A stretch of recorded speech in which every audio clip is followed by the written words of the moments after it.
Yeah, just these numbers at the top. Oh, thank you. All right. I think all council members could take their seats. Councilmember Barrington, do you want us to wait for you, or do you want us to get started? Well, we'll go ahead and get started. So this is Monday, August 20th, 2018, and we have a full council tonight for this Englewood City Council study session. Our first item up is the emergency purchase of SAN discussion, and this is informational, and our city manager, Eric Keck, is here to discuss the budgeting of the funds related to the storage area network replacement, and staff will be present for any additional questions related to this item.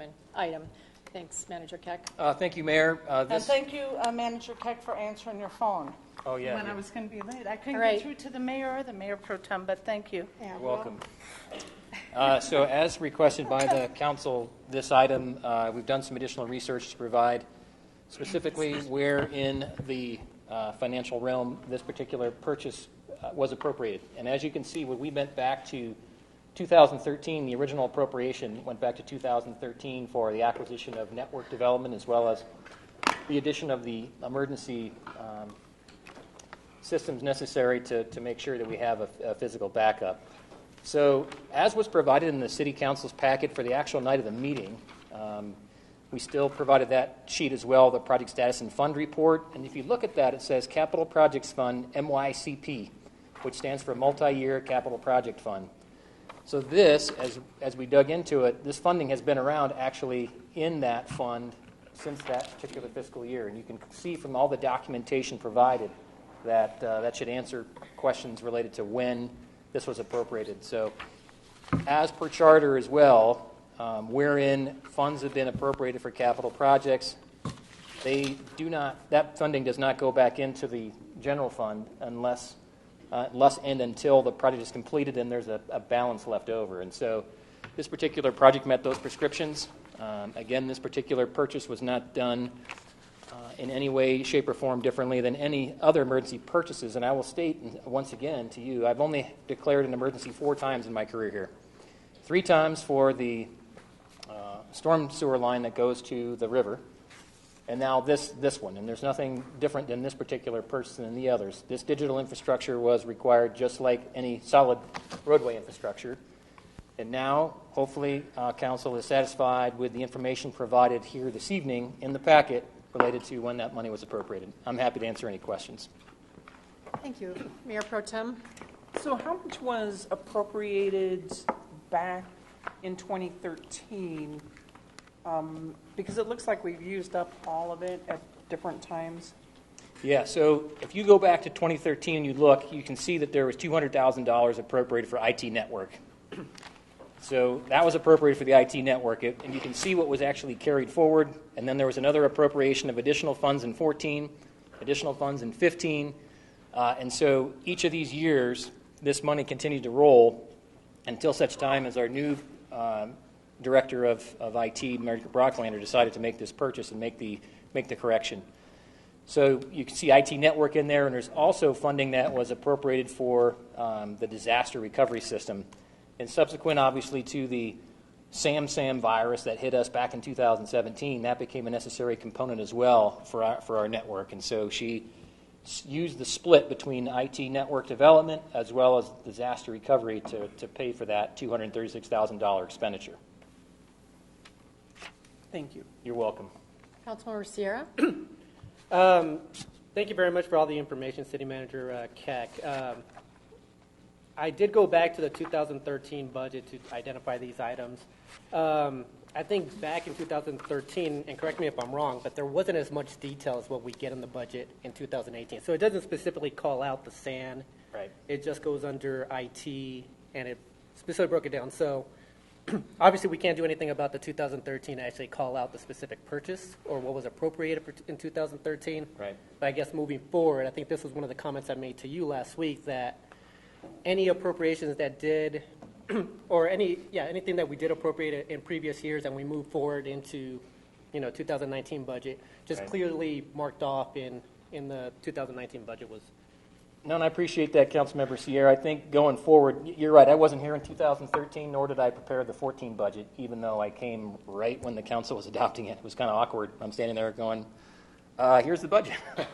But you're right. I think moving forward, we do want to provide detail, and specifically, we will provide the council with the MYCP, multi-year capital project list. So you can actually still see what's out there and what projects that we're going to be bringing forward or might not have been accomplished in a year. So, for example, I'll just pull an example up.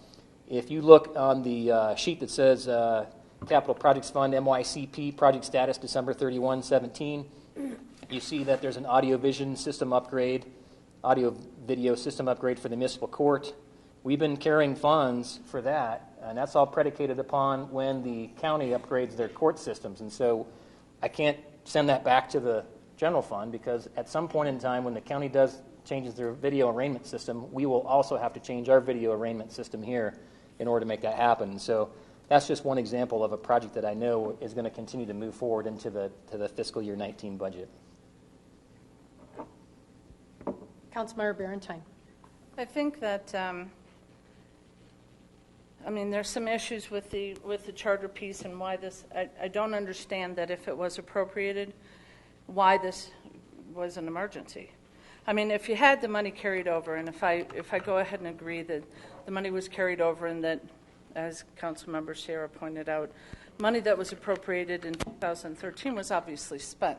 The amount of money that they appropriated in there was spent in subsequent years. So if you claim that it's the little carryover here and then a little carryover here, but actually the money that was appropriated here was actually spent. But if I just go ahead and say, and part of the reason for this concern was the information that we were handed said budget appropriation appropriated for 2018 said 0 in our budget book. So obviously that brings some questions up and some, but if I agree that it was carried over, then, and the money was appropriated, there is no need for us to vote on money that is appropriated.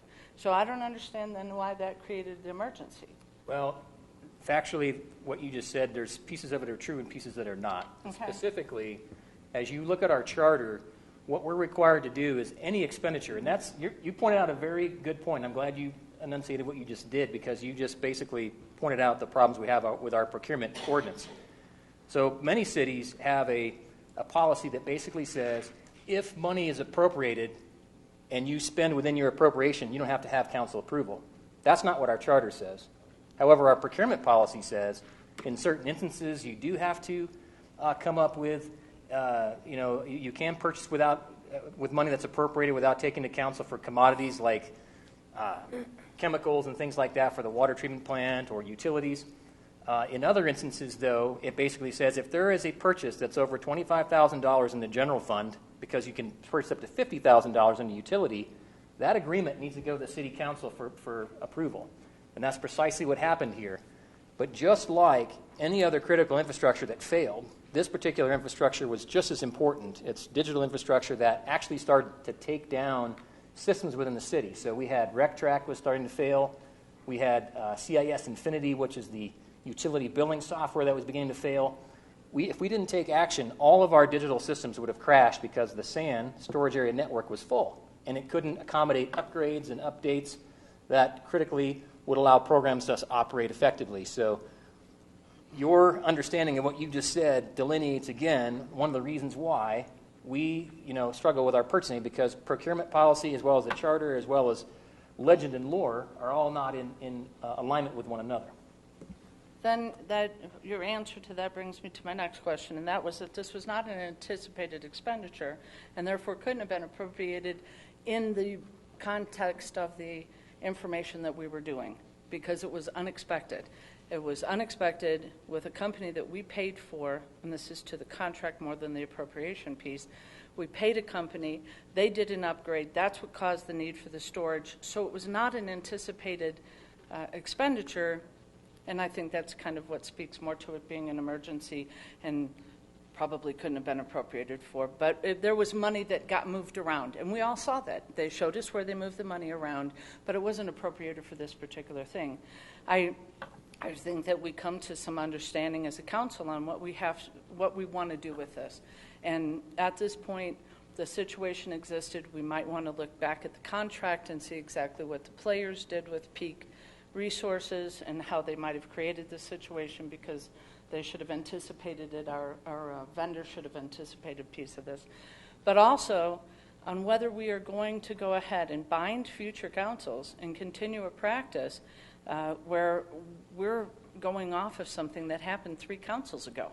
And how much do we know about that? And how much are we aware of what's going on then behind the background that if we go to a system that fixes what the city manager says he believes is a problem, then we may make future councils unaware of money that's being spent from 3 councils ago that's already committed, and may put them in an odd position. So I think that we need to put this information more as a process, a policy procedure on dealing with what you believe is the problem, but also on what could create a problem for future councils, as it kind of did for us, on how far do we go back.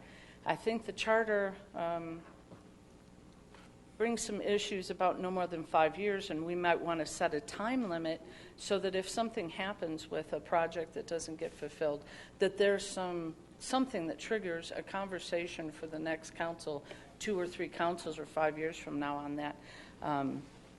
So I do understand, but I am still concerned that the emergency piece, because it was an emergency and it was a situation that was created that even the vendor didn't identify, I don't believe it could have been appropriated for. I do believe that you probably have the authority to move the money within some of the capital improvements piece of it, and I understand the moving of money, but this can't really be money left over from 2013 because more than what was appropriated got spent in 2014, 15, 16. So, but going forward, I mean, this council really has to have an idea of what are we going to do and how are we going to handle it, because it's not really something that we voted on it and we spent the money. So, but I think it's more of a policy procedure that we have to do moving forward. I do think that we have talked about having the policy and procedures for procurement on our study session, and it's going to come up in the next month and a half or 2 months. Is that right? Well, we'll see. I mean, right now we're so busy we haven't had really time Right. to depict all the issues. But yeah, we have a running list of issues related to procurement that we would like for the council to weigh in upon, so that these situations, when they arise, hopefully they do not arise, there are not allegations made that something illegal has gone on, and it makes the public believe that we're running fast and loose with our funds, and clearly that is not the case here. So I'm happy to provide this data tonight and answer any questions related to this. But this network development, this has been anticipated. The nature of what was thought about back in 2013 with needing to replace that is one of the reasons why we had the failure in the systems that we do. And so I think it was our new IT director again, Margaret Brocklander, who came up and said, we've got to replace that as well as disaster recovery. And this SAN does that for us. In the event that we have another, God forbid, we have another virus or malware attack, this will put us in a position that we will hopefully be sound with our systems. I do think Councilmember Barentine brought up something that has been a misunderstanding maybe in the past and ongoing regarding when we've allocated funds in a budget and whether or not we need to approve them. And this is a case where we have not always been practicing and of course there is a disagreement between the charter and our own procedures and the procurement policy that really needs to get cleared up. Because tonight we're going to experience that in the regular meeting. We have a very, very long agenda tonight, and it is because we are following very, very closely what the charter says about this, which is in disagreement in some places with procurement. So we've got to come to some kind of agreement on this. And part of this has to do with the fact that the city has adopted a new finance program, and that is very, very open and transparent. So we can now see when things stack with one company over time that goes beyond the amount that we've agreed to, which is what, 25, 30,000? It's different for capital versus enterprise is 50. Yes, so it's different, but that's what we're bumping into. That's why tonight we're going to have this long meeting again. Mayor Pro Tem and I keep talking about how we're going to get some of these things out because it's going to take us forever, but we've got to do this sooner than later. We're going to be here really late every Monday night, unfortunately. So, Mayor Pro Tem. The question that I have, it goes to our procurement policy, because I actually looked up, we have spent a lot of money in the last 3 years with peak resources. Is there anything in our procurement policy that limits the amount of money that we can spend with one company? And could you address why there might be a reason that we would need to with this. Sure, and really there isn't anything in the policy that delineates how much you can spend with one particular vendor.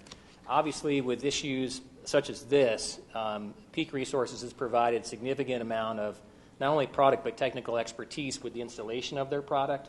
And I won't say this is a sole source, but also if you look back to the June 18th procurement of this, they were part of and have been part of the state's cooperative purchasing program, where they have the most responsive and responsible price for products that we needed. And I think that's one of the reasons why you've seen a significant amount of purchase through that vendor, is because they've gone through a state selection system that we piggyback upon to procure goods and services. So, and along with that, because we procured so much from them in the last 3 years, should they have not been aware of what was going to happen with this? Good question. As the vendor that they are, basically a hardware vendor, they don't get involved. Maybe their salespeople do, and try to understand, hey, what's going on with your network? Let's ask questions. Do you need a disaster recovery system, or is your topology for your network shaky so that there's something else I can sell you to replace?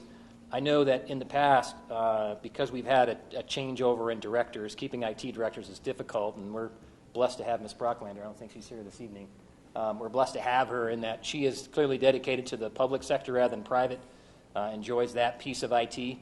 But I think it's dependent. I think to rely on a vendor to tell you what you need to buy is somewhat troublesome. Mm-hmm. We don't want to buy more than what we actually need, and don't want to be oversold. So that's an excellent question, but without Ms. Brocklander here to answer that, I couldn't tell you. I don't think they would know unless we enunciate to them with an IT master plan, and we have an IT master plan, but I don't think we market that out and say, hey, we want to chum that around and see who people bid on. Okay. Yeah. All right. Thank you. Before we come back to Councilmember Barentine, do any of the rest of you have anything you want to say about this or concerns? Because we are going to cut it off at this so we can get on to our next agenda item. Okay, Councilmember Martinez. Thank you. I guess just in regards to the discrepancies between our charter and the procurement policy, is that something that would be worked out on the administrative side, or is that something we need to have a study session on? I think we need to definitely have a study session on that, because I don't think council realizes the number of purchases that are starting to hit that I'm pushing towards you. I mean, and this includes knowing full well, again, now that we have our ERP system, items that historically haven't come forward. Commodities such as chemicals. We've got chemicals being purchased for our water and wastewater utilities that they absolutely positively must have. If we do not procure them when they run out, because sometimes we can't tell because of the systems and processes that they use, they have to use more chemical or more methanol, for example, for denitrification, or more sodium hypochlorite for water treatment at the plant. They can't always figure out when they're going to be buying it. So we could do a master purchase at the beginning of a year and have council approve that. But those are the types of things you've never seen before. I hadn't even seen them before, because they would go directly to procurement for a PO. They get a PO and they purchase and pay without any approval. But again, that's because our procurement policy says commodities and chemicals are excluded from that. If the money's been appropriated, you just go buy it. So that's, however, in conflict with the charter that says, thou shalt bring forth to council all contracts and agreements over 25 for the general fund or 50 for an enterprise. Mm-hmm. Well, maybe we should get that scheduled sooner than later. I'd like to, but again, it's very complex, because you're talking about not just identifying that piece. There are other pieces of procurement that also need to be examined, and we want to bring forth all those issues at one point in time as opposed to do it piecemeal, sure, which would frustrate you as well as staff going, okay, council said this, but how about that? And monetary levels, that were set in the 60s, for example, $50,000 doesn't even buy a pump for wastewater. And so whether or not council wants to go do a charter amendment to clear some of this stuff up, some language linguistically, is a whole other issue that may be a byproduct or an outcome, not pushing that, but of the discussion. So in the meantime, what we've done is asked them to help us rate whether they should be under consent agenda or or open. And so I'd like to see more under consent agenda if we can, to speed it along. Councilmember Wink? I didn't have any lack of understanding behind the decision that was made, so I don't have any comments except to what the city manager just mentioned about potentially amending an old language, old thoughts financials that align with years ago purchasing. I know that there's several areas within our government where we need to update some documentation, so I'd like to see us take that seriously, not just for this type of instance, but across the board, frankly. Tony? Councilmember Yes. Questa? It sounds like we'll address it in the study session when we get to that. I mean, it seems to me, and I would imagine this is the case with everyone, if we have a conflict between procurement, which would be an administrative function of the city, against charter is always going to trump that. Correct. And thusly, we're saying that we're ending up with the long agendas because we're voting on things, pumps that cost over $50K or whatever the case may be. I mean, it seems to me it shouldn't be that difficult to rectify the procurement process. You mentioned that it could take 3 or 4 study sessions if we take it all on at once. Am I understanding that correctly? No, I'm sorry, sir. I didn't want to split it up into multiple study sessions. We're not prepared to bring forth right now all the items. I've identified only one issue of concern where there's not congruency between our current policy and the charter. But there are others that we may want to bring forth a comprehensive list that might take me more time along with the city attorney to prepare. I wasn't suggesting you need to take 3. It is rather cut and dried, and you're absolutely right. Wherein we see that conflict, I'm going to err on the side of caution, and the charter is going to rule. Sure. Okay, very good. Thank you, Mayor. Thank you. Councilmember Valentine? I think in the past, as to Councilmember Sierra, what he brought up about the budget last time is that if we had the detail in the budget on what they expected to spend, then we could go ahead and take care of that. That's part of how that was done before, as we've always seen. This was already in the budget.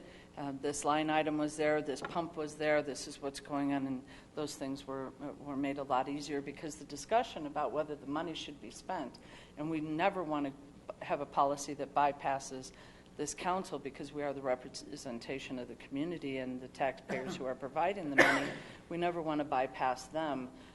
So I think some of that could be taken care of with a little bit more detail in the budget as well, so that we're already made aware that these things are going to be being spent. As to the emergency nature of this, that's what caused the problems for, I think, the community, is that there was an anticipation that probably the vendor should have had an idea that it was being created, or we should have had an idea it was being created, but it was the 8-week delay and then the emergency nature of it, that the way that it came forward. And then as people started to delve into this a little bit more, the amount of money that was spent on this contract, which isn't showing as spent or encumbered right now, even for 2018 yet through June,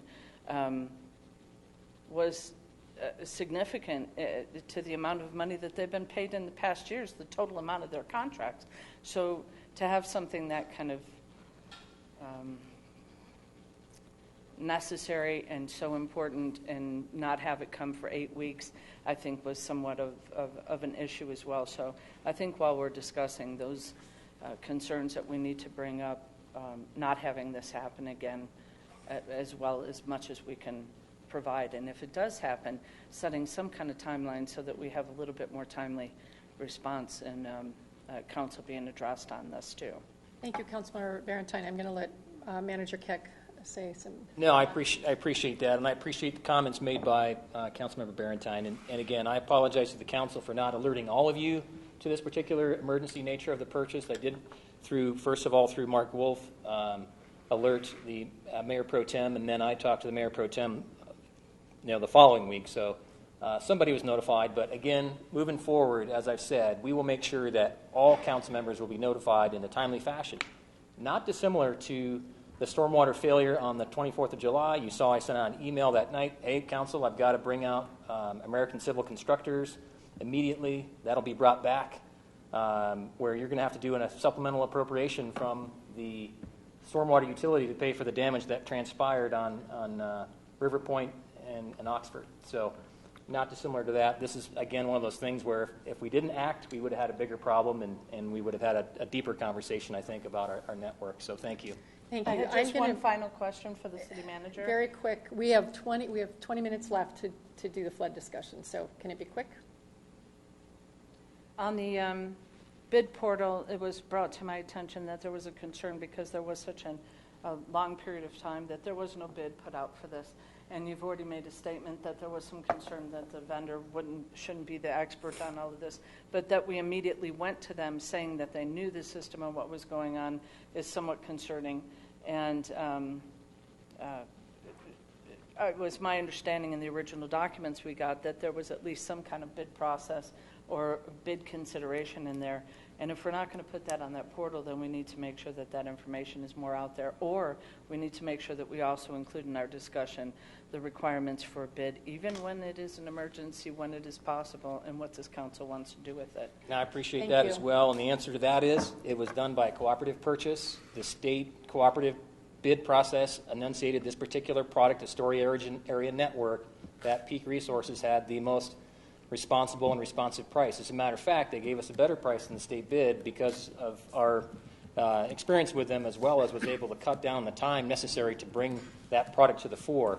And again, our procurement ordinance basically enunciates that we have the ability to not utilize a bid process when cooperatively you can piggyback on a state or federal or GS budget, and that's what we did here. Thank you. Is there a Thank you way to for- list that on the portal then? Well, Did that process happen? again, the council packet enunciated that back on June Yes, it did. 18th, but if we're not going out to market, we don't want to get people excited, vendors excited about, hey, I'm going to bid on this when... No, I meant after. Like, can you put it on there that it was, like, this thing went out, but it was this process? So It that was in the people council see- packet that you voted No, upon. I know. You're asking for it in the budget comments or Yeah, something? where do you want that? I don't understand. No, on the bid portal thing, so that people know that some process happened. Okay. We where can check now it into looks that. like there's Yeah, I'll not. have to look Check into that. We have 25 minutes to have the conversation that we all wanted together as a council, and this is a good we segue wanted this to one it because you were just alluding to some of the things that did come to play during the July 24th incident. So the second item of flood discussion is informational, and this is a time for City Council to discuss the flood that occurred on the 24th of July. And we will be sharing, I want you to share your views and perceptions on what was learned from the response and the recovery. And additional staff are here and present from departments that responded to the storm. First off, I wanted to thank you for, City Manager, for all of the documents in the past that we have received with all of the information of what transpired. I'd like to kick this off and then have each of us maybe take turns with some of our perceptions and understanding. And if each of us took like 2 or 3 minutes, and then we could have some discussion from that point, given what everyone has said collectively, then we might have enough time. We agreed last week that this might not be the last time we talk about this, but we have not yet talked about it as a real council. So that's what we're doing tonight. I have a couple things I wanted to say just to kick off. I think we all knew that our understanding of the depth of the impact of the storm in these two specific areas of Bannock and Acoma were not realized very well, very quickly by all of us. And so while some of us were focused on the road or our own districts and some of the flooding like down the street from me, I didn't realize how big it was until it was like almost a day and a half later. So one of the things that's really important in my mind of learning from this is how important it is for each of us to share information from our districts and to know sort of what's happened. I know that Councilmember Martinez was sending me text messages with some pictures of hail that looked like they were shoveling from your driveway, or somebody was. So I knew it was a lot. But I think the quickness of understanding the depth of what was going on was what I feel the most badly about. And then secondly, for me, as sort of the presiding officer, though I don't have any more power than anyone else here, I do see that people look to whoever is in charge to be maybe a point person for communication. So when I look back on what happened now, I realize that I kept pushing everything towards the city manager, please put things out, asked him to do some press release kind of stuff that had gone out. But I realized probably there should have been something where all of us very, very quickly either had a phone in, and we need to talk about the legality of that, or something quick within those first 2 days to find out what's happening. Because I think that would have helped. I know when Councilmember Wink came back from her vacation, she called me right away, and I was able to say, hey, Member Quest is out, I think, right now on the street, maybe go out with him. But that kind of coordinated effort amongst us of what we each want to do and should do. You're looking at me kind of funny. She had asked, what can I do to be helpful? And I said, I think at this point, the only thing you could do is just go out and talk with residents and see if there's anything more needed. And then The last thing, or there's actually several more, but I'll just stop at this, is that the need for a risk and disaster-oriented personnel allotted to this. I know that you said, Manager Keck, last week that maybe you're not there yet because we're working with Littleton on it. I want to make sure it is in our budget, and that we work through some process so that there is someone, and that we have an agreed-upon process here on how we're going to operate together in relationship to the city manager and whoever else is in this space of helping with managing disaster and recovery kinds of things. So that's my kickoff. Who else would like to jump in here? Councilmember Wink? So I came from vacation, and after talking with Member Cuesta, visited all the homes on the 3600 block of Bannock, and after talking with you and communicating with the city manager while I was on vacation, without any analysis, whatsoever of the data I took in, and I forgot my notebook with pages and pages of notes from all the citizens, but the top 3 items I see as being problematic were, 1, support wasn't provided soon enough in terms of a central information source / repository and feedback mechanism. We had a lot going on, and which developed as the days went on, but I happened to see that wonderful email from Sacred Grace and partners about the food they were preparing and were willing to deliver, et cetera, et cetera. I mean, the list was long from my vantage point, but I saw a disconnect in terms of all of the citizens really understanding all of what was available and the ramifications of all of that. Included in that also is disposal, even just support through manual labor, which Mr. Cuesta was out there doing. I still applaud you for that. It was amazing. And then detailed on flood insurance, just information that was centralized. 2, consistency in that information. So wherever citizens seem to have gotten pieces of information, it wasn't consistent. That was very clear. And remained sort of inconsistent depending on whom the citizens may have spoken to. And it may have been, and I'm not speaking in real specificity here, but maybe a public works person was out performing some utility duty related to the storm, and maybe the neighbor spoke with them, maybe the neighbor spoke with one of us.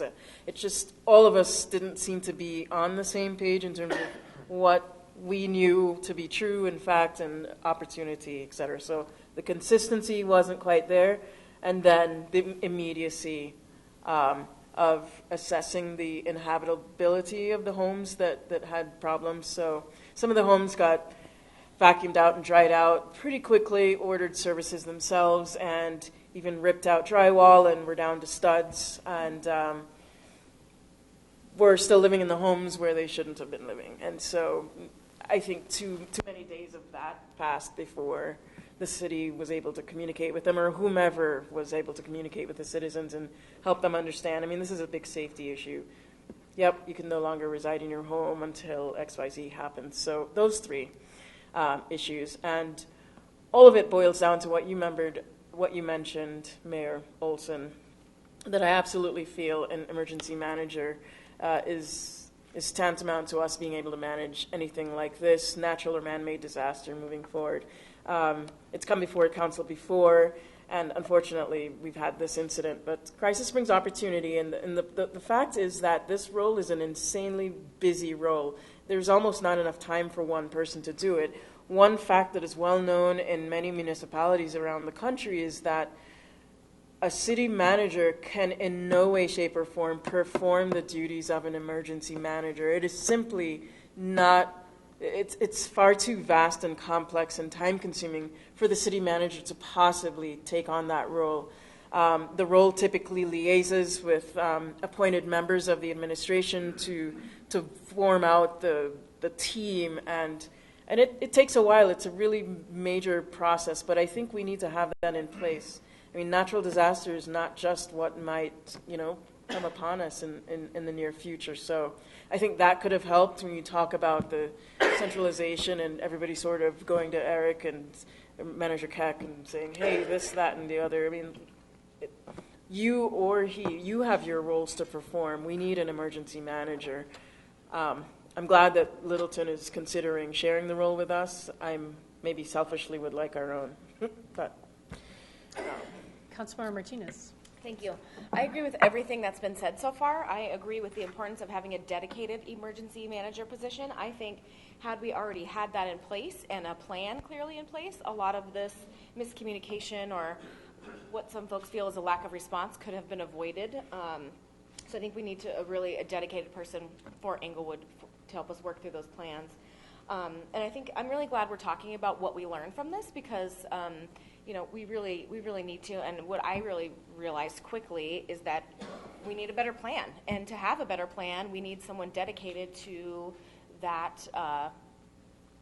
The plan, and we're, like Councilmember Wing said, working with all the different staff members, and I'm sure all of us were calling and emailing and asking Eric this, let alone all the citizens and all the staff, and that's a lot to ask a person who doesn't have that dedicated role to fill in kind of a emergency situation. So I think the fact that council didn't know our specific roles probably didn't help anything. We were all just trying to help, wasn't sure what to do. But I think we clearly need a better plan. Also, in hindsight, we should have probably met the day after when we were together for the Tri-Cities meeting. We could have just got together for 15 minutes afterwards and said, hey, what do we do? I think we should have done that while we were together. And clear communication channels. We didn't have that. We were all on the phone, email, all over the place, trying to get information from here. And I think it was just not as efficient as it could have been.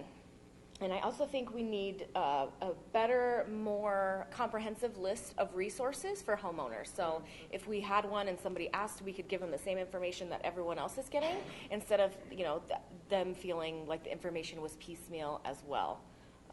So those are some of the biggest things I took away. Thank you. Councilmember Cuesta. Thank you. I don't want to sound too much like an echo chamber, but I'm probably going to at least touch on some of the things the other folks mentioned. I think, the first thing that I heard in that initial moment, I think it's something that we overlooked the most, was the human element of this, and that we weren't going to solve any problems that next day, but we should have been in person, somebody from council, from city staff knocking on every door within that several block radius, just so somebody came by, left a card, and we fell short there. I certainly am accountable for that as well. So I think that would have been one of the biggest components. We certainly need that central point of contact as well. Who could have said, Dave Quest has been to that block, Cheryl Wink's been to that block, a staff member's been to that block. It was very fragmented, and I know it was just a series of texts and phone calls, and it really was a game of telephone, essentially. And I think best of tensions were lost throughout that game of telephone. One thing that I do want to mention before we go too far, too, last week the first responders were given a thanks by Senior Manager Keck. I would like to do so as well. There were the 2 police officers who did manage to help that poor woman out of that apartment. And they haven't really received much accommodation yet, and they really deserve it a lot. And to that same note, I think the city of Englewood had dumpsters out there later towards the end of the week, whereas there's a business on Broadway there that's asked to remain unnamed, that they had a dumpster out there the following day. So business, as a volunteer, beat the city to getting dumpsters out. And that just alludes to the larger plan and the response time that we really need to have in place. I do still feel like we're really picking up the pieces, and we're just on the early end of recovery. I'm not sure if you guys got rain this past Saturday, but it started raining at my house, call it 10:30, 11. My heart drops anymore. I mean, I myself was nervous, and I know, again, we're still putting things together, and so I got a little nervous myself. To the point of we need to have a collective list of who can folks reach out to as homeowners. I wonder if we have one too, as a governmental agency. And I know there was a lot of work done by city staff reaching out to FEMA, county resources, et cetera. But do we have these folks on speed dial that as soon as these things are occurring, we're reaching out to them? So again, I think we're still on the very front end of getting this figured out, not only picking up the pieces of what just happened, but hopefully, again, mitigating or preventing any future problems we have there and throughout the community. This is one thing that can go wrong, and there's hundreds, as everybody has alluded to. So plenty of lessons learned. I think we've got a long road ahead of us. I think that the will is there. I think there's certainly a collective will amongst council and staff as well. So I think that we can get there, but there's certainly a lot of things that we need to get figured out still. Thank you. Thank you. Councilmember Questa. Anyone else? Councilmember Barentine? One of the citizens affected by this on their property brought to our attention that we did have a plan, and we do have a person who's already designated as that. And any plan, any person we put in, no matter how dedicated we call them, if we don't follow the plan, if we don't examine it and assess what's going on, and city managers have a rough job, and I agree with that. But they are the central point, as is the mayor. City Manager Keck has said several times that in his previous cities he was the point for that person. He was the emergency person. It's not unlike when we had situations happen before. They are the point person. They direct the 9 directors at that time that we had, and then each one has a role. But any plan that you have in place is only as good as that you know what the plan is and that you have some kind of accountability to it. I would hope that we would look over the plan that was available to the citizens on our website. We have to acknowledge that there was one out there for the citizens to see, and whether we followed it or not, then that does fall on us. It does, but we can't ignore the fact that we had one out there, and whether we followed it or not is something that I had hoped that we would have a little bit more discussion on how we followed through with that plan, whether there was an assessment of it, whether there was training for it, and then how could we do better from there. Otherwise, all we're going to do is get an emergency manager and pay somebody to do a job that while time passes and no emergency happens, things fall through the cracks and people don't exercise it or plan for it or do those preparedness drills and stuff. That can happen again whether we have a dedicated person or not. We had somebody listed there. We had a plan on the website. The citizens found it, and they came and complained to us that we didn't follow that. And I think that we should make sure that that's made available to everybody and try and maybe make that the foundation of where we go to moving forward.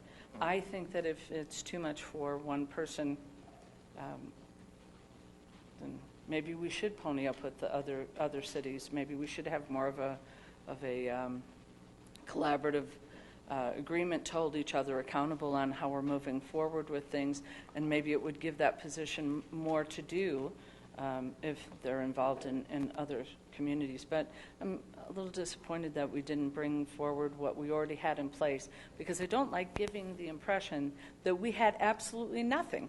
Like we were totally like ostriches with our head in the sand, had nobody designated as that person in our information on the website. That is the fire marshal. And the charter also lists out in certain emergencies, I think, if it goes far enough, that the mayor does have additional powers in those situations, not any other time, but in those situations. And we need to make sure that we're aware of that. I'm very grateful, and the people that are out there were very grateful for the council members that spent the time out there. You were not an interference. You were not unwelcome. It was desperately needed what you did. And if that void was filled by the work that you did, because there was a void existing, then we need to address that and how we can do that better. But it was very much appreciated what was done. I really appreciated that the Public Works Department came forward and attended my meeting on Saturday, but it did start, even for me, it started to become painfully aware that there was an abyss that was filling up with whoever was willing to kind of do the work. And those people appreciated, as Councilmember Martinez and Councilmember Wink brought up, they appreciated the consistency of information from somebody from the city and as a director. So I hope that when we go forward with this, that we can at least start with the plan that we presented to the public and had on our website, where we fell short with that. And if we had a designated person and we had a plan that was out on the website and we didn't follow it, then we need to make sure that if we go ahead and do a dedicated position or share one with Littleton, that we have a plan that we're actually going to implement. So moving forward on how we're going to change the shortfalls. And even if we spend the money, just having a dedicated person isn't going to guarantee that the job gets done. So I'd like a little bit more conversation on that as we're moving forward, because I don't think just having a dedicated person is really the answer to it. It really takes a little bit more thought and input from all of us. And I would like that to start with where we already were and what we already presented to the public. Thank you, Councilmember Barentine. Councilmember Becerra? I actually want to echo the thoughts of Councilmember Barentine regarding the position of emergency manager. We did have a conversation last week about just my concerns about an emergency manager and basically just the process and actually putting into place a plan for each specific emergency. One of the comments that I made to you about my concern there was that we maybe should be able to leverage the SOPs or the standard operating procedures from some of the other cities that are near us that are facing the same type of issues that we are, and obviously just tailor it to the needs of Inglewood. But obviously, we just want to have more conversation on that before we make a final approval on that. What I did experience during the days after the flood were within the District 1 was around the Yale and Washington and really the floodplain area, the designation within Inglewood. They did receive flooding. Luckily, it wasn't as bad as some of the other areas within Inglewood. But we saw it across that area as well as on Cornell, Amherst. And so one of the concerns that I had was that I wasn't able to let my constituents know when the last time was that we cleaned those storm drains, because there were concerns. Obviously, after the fact, there was a lot of sand and debris in there. And I know we talked about an asset management system, and we do have one in place that can track down to that level. So obviously, moving forward and having that type of trackability and visibility for us, so we can actually state that with our constituents, would be great. And I also want to echo, in terms of flood insurance, there's still a lot of confusion around the flood insurance within District 1. And I know that at least within the floodplain designation, there's a lot of confusion about what that really means. And so having a meeting with Public Works and urban drainage, whoever needs to be involved, but there's a lot of questions coming from my constituents about that I would really like to clear up in the near future. Oh, one other thing. So since we do border Denver, the one thing that I did notice is that we do have to coordinate with Denver. There were storm drains that were not cleaned by Denver even a week after the fact. Mm-hmm. And so it was brought to our attention. I brought it to your attention, I believe, the Monday after. And I believe Denver did go out a little bit afterwards, but just the coordination with Denver for them to actually clean their storm drains, because on Yale and Washington, there is a storm drain that leads into Horford Gulch that was completely backed up with debris, tree branches, and once that clogged up, it started pushing back into into Washington, into the neighborhood. So the neighbors were able to clearly see that, so just that coordination would be great. Thank you, Councilmember Sierra. So I wanted to follow up with just a couple more things that I did hear that I wanted to make sure. I thought some would get said. Most of them did. But those that I did speak to after, I think you all know that I was out of town starting on, 4 a.m. on Friday morning for a family reunion for my in-laws' 65th wedding anniversary. They got you, Doug, by a few years.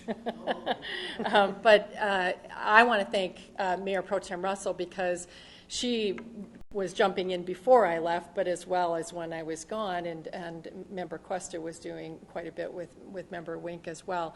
I think what I've heard here tonight really resonates well with me, and what I heard from residents about needing some central place to even know they could call. Some people that I followed up with the week later when I went from house to house and left my card said they didn't even think about calling the city. And so there's some kind of emergency number that we need to help our citizens know where they can get some support, even if it isn't something the city will do. I mean, we know that churches stepped up right away with food, whatever. They're willing to wash clothes if Mr. Cuesta couldn't get them all done. But there are people who are willing to do some things, and I think if we had a number that would go along with this. I think Member Barentine has suggested having this, taking what is currently on our website, which I was fully not aware of, nor I think most of us, and take that in the meantime and figure out what we're doing, so that as we go into this idea of having a devoted person, it cannot be you, from I think most of us believe.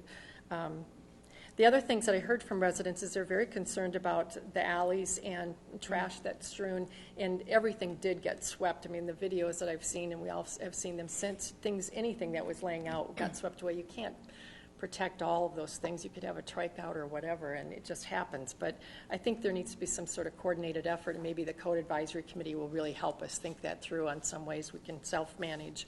So it's not always just code people going around telling people to do things. But I think that emergency number in a place, I think Tony Arnaldi did a great job of pulling some things together, and the list got longer and longer. But a place, right, kind of a go-to emergency place on our website, and a number might really be helpful with that as well. But all of that is undergirded by, I think, what Councilmember Cuesta said of that human connection. It doesn't matter what's on your website, because nobody can even get onto a computer or maybe even figure out how to do the phone thing in the midst of an emergency. So figuring out how do we mobilize ourselves and others to get out right away. And that's where I think our roles need to be thought through. What is each of our roles, and then what are the roles of others in the community? So another few minutes, Mayor Pro Tem Russell. I would like to talk a little bit about what Councilmember Quest said about the human element. I don't think there's any way for all of us to know the far-reaching effects of where the flood went. I mean, I do believe it was obvious in the home where there was a fatality, because that hits the news. And so it was the evening after the flood. Someone called me from West Radcliffe, and I wasn't able to go down there till Thursday morning. And what I saw just broke my heart. And just the devastation and the they weren't asking for a whole lot. I think they just wanted somebody to care. But the one thing, they had taken a lot of stuff out of their houses, carpets and things like that, and they needed, they just needed that to be picked up. And so I did contact the city manager, and we talked about first about sending out Public Works to pick up the stuff, and then we came to the conclusion that we needed trash bins. And I think perhaps that is one thing that the city needs to be prepared to put out right away, immediately, because it's really in the best interest of the city, not just the citizens, and it would help them. I think another thing that the city could do is to develop a resource list. I mean, and kind of what I'm thinking is when we had the Tri-Cities meeting, the city of Littleton went out and identified all the resources and generated this resource list, and we're talking about homelessness there. But I think that the city's responsibility would be, if churches are going to be available for help and things like that, we should develop a resource list for the citizens. I agree with Councilmember Barentine. I am not certain that we need an emergency manager. I believe because of the size of our city, I believe, and the way it's set up, the city manager or the assistant city manager could fill that position. And then we have department heads, because you were working very closely with Public Works and things like that. I think what is on the website is a good outline, whether it's you, whether it's the fire marshal. It also indicates that the police department coordinates the city response. I think what I see that we need in this city is all of the departments to work together, because I think sometimes we're all going in different directions. And I mean, if we get a city, an emergency manager that can do an effective job, you may work yourself out of a position. Because during an emergency, it will be the emergency manager that everyone is going to. And so I think, and I mean, before, when we talked about this a couple of months ago, a lot of, whenever there's a need for an emergency manager, a lot of the situations that are created, it really does need to be the fire department. I mean, in most cities, that's the department that would be in charge. However, we don't have our own fire department. So I think that's one thing that we need to consider. But I think perhaps this is a time when we as a city could begin to work together better. I mean, city council also. But the truth is, had people not called me, so I spent the morning out on West Radcliffe, and I went home to get lunch, and my phone rang again, and it was somebody from Bannock, and I thought, I don't want to do this, but I thought, okay, I'm going. So I spent, 3 or 4 hours over there. And it's important for us to be available, but unless people call the council members, a lot of times we wouldn't know there was a problem. And so I agree with you, as a council, we could work together. But I think one of the things that we ought to do as a city is develop a list. I do believe we could develop a plan for floods, because we have had flooding a lot. And so I think that's something that we could work on. Councilmember Barrington, thank you. I just have a quick point of information. Somebody was misunderstood that just because we got rid of our fire department that we no longer had a fire marshal. We do have a fire marshal, and it was the fire marshal who was designated. And so in thinking that the fire department went away, that all of a sudden that plan was null and void, we were not that unprepared or that foolish not to have somebody at least designated as the point person. The second point I would like to ask for when we come forward to discuss this is if the Mayor Pro Tem brings up a really good point, and that is that if we have somebody who is designated as this emergency manager, how much authority do they take away? And how much authority do they have then to go ahead and address and run the city beyond the mayor, an elected person, and the city manager hired by us and directed then by the city council. So I just want to make sure that we're playing into that and anything that might happen in conjunction with the charter as well to those issues, if we could, City Attorney, address those. Thank you. Thank you. Councilmember Wink, and then we're going to adjourn to go next door. Quick final statement. Thanks for all your comments tonight. I think given what I've learned on the topic, I think it's clear that we all need some more edification on just what the role of the emergency manager entails, just so we can understand details that have been discussed tonight. So I look forward to us all getting that information and being a little bit more apprised of what the role is and how it works. Thank you. Thank you. And council members, my hunch is that you have even more information. I think Councilmember Wink said she has pages. I have some, really specific things around this that I heard when I was walking around. So if you can collect those and send them to the city manager so that we are gathering those all in one place as we consider what our next steps are, that would be really helpful. Thank you. We'll take a few minutes of a break and then start in next door in 5 minutes.